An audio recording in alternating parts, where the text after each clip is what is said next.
Today is the perfect day to spread joy. And on that note, we're going to talk about the power of generosity, what generosity can do in our beings and for us. So oftentimes generosity is researched around our opportunities to volunteer or our engagement in volunteer. And we see a lot of medical research done on this in psychology and in physiology of the body and medicine, including some research that I've dove into with the Mayo Clinic. So what does volunteering and generosity do for us? And why do we feel better when we engage in these types of activities? Well, the science behind it, when we give of ourselves and shift our focus off of ourselves onto someone else, it can create an activation of our reward center in our brain. Especially if it's done in an altruistic sense, we see a distinction there.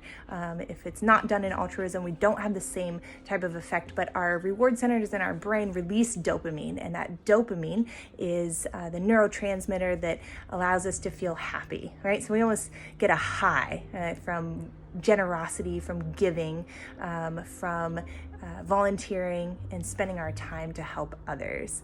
And what does this translate into? Not only do we feel happy for a period of time, but in long-term studies, we see improved longevity of life in an older population who volunteer consistently in an altruistic way. We ask, how long is consistency? We're not really sure. We know that there is a long-term physiological effect of giving back, apparently at least 100 hours a year. But that's debatable.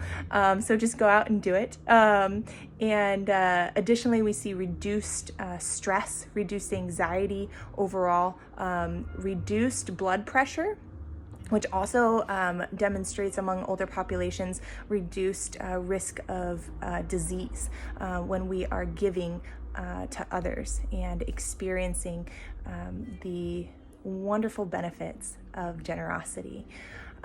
There are many other benefits that we can get personally, especially if we're tied to people that we're giving to.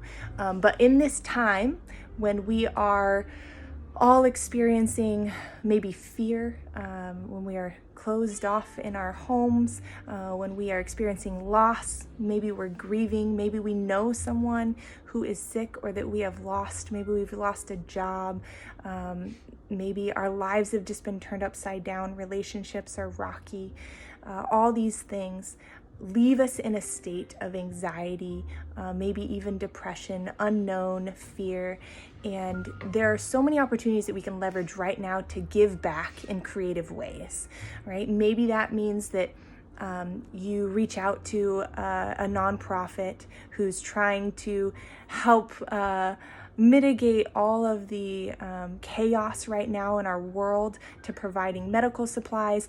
Maybe you can partner with them if you have the ability to donate, or even just helping them in your time. Maybe they need someone to help organize getting supplies somewhere, right? So I encourage you to reach out to global as well as local nonprofits, maybe just people in your area who are trying to help others, helping families, helping homeless. There are many things that we can do while still being socially responsible. We need each other and we need help, right? So I encourage you, your challenge for today is to find a way to give for the betterment of this world, but also for your own being.